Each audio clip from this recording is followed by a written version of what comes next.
माझ्या गेवराई तालुक्यातील जमलेल्या तमाम मराठा बांधवांना माझा मानाचा जयश्वर.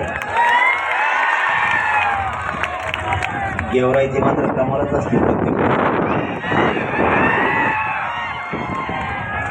8 दिवस झाले सरकार गेवराईकडे बघ,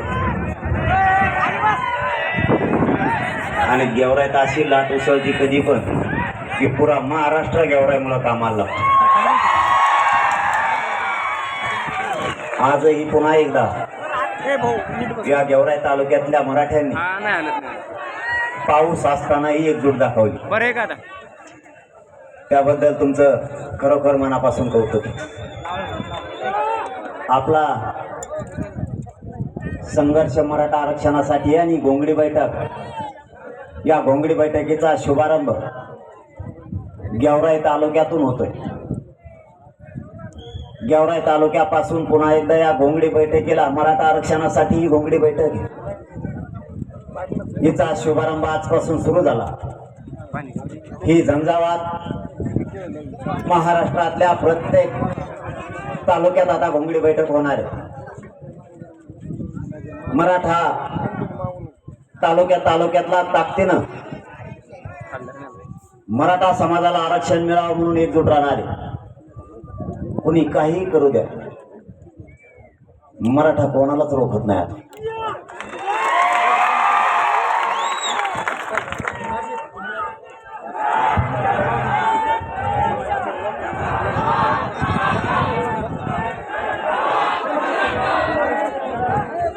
वेगळे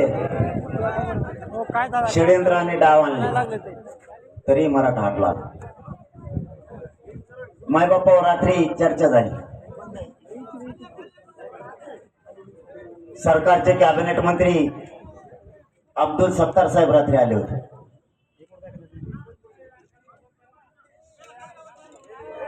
रात्री आरक्षणावरती आणि शेतकऱ्याच्या प्रश्नावरती चर्चा झाली.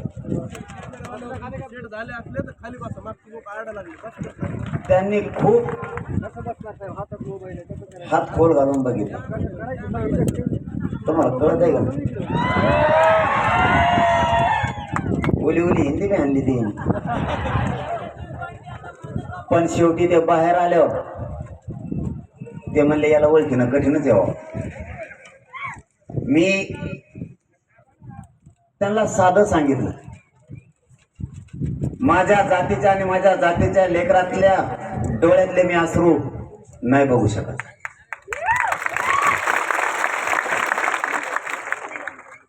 माझ्या समाजानं वेळोवेळी योगदान दिलं. मायबापासह मराठा समाज लेकरं बाळा घेऊन रस्त्यावर आहे.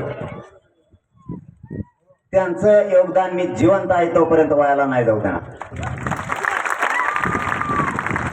तुम्हीच उलट सरकारकडे जावं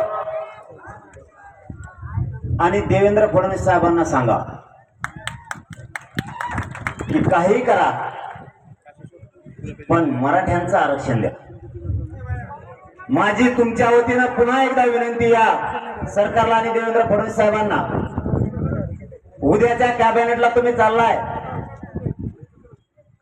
देवेंद्र फडणवीस साहेबांना जाहीरपणानं सांगा की मराठ्यांचं आरक्षण द्या. तुम्ही किती गणित लावलं तरी हे मराठे तुमचं गणित चुकवल्याशिवाय सोडणार नाहीत. मला आणि माझ्या समाजाला राजकारणात नाही जायचं.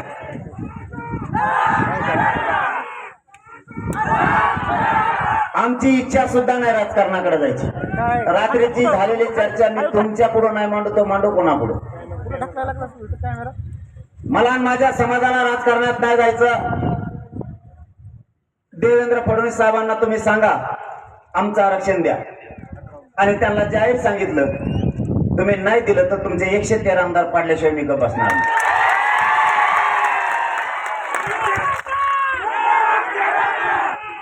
मी त्यांनाच प्रश्न विचारला, माझी चूक काय, आणि तुम्ही आरक्षण देणार नसाल तर माझ्या पुढे पर्याय काय. आरक्षण देणारा केंद्र सत्ता आहे, आणि तुम्ही ते आरक्षण देणार नसाल तर ती सत्तेवरती कब्जा मराठ्यांना करावाच लागणार. माझा नाविलाज आणि माझा समाज आता ऐकत पण नाही. आरक्षण घेतलं, ते आरक्षण सरकारनं दिलं तर समाज ऐकतो, नाही तर नाही ऐकत. सरळ आणि स्पष्ट सांगितलं आणि एकदम सोपं आहे. मी गॅजेट पण आणले करे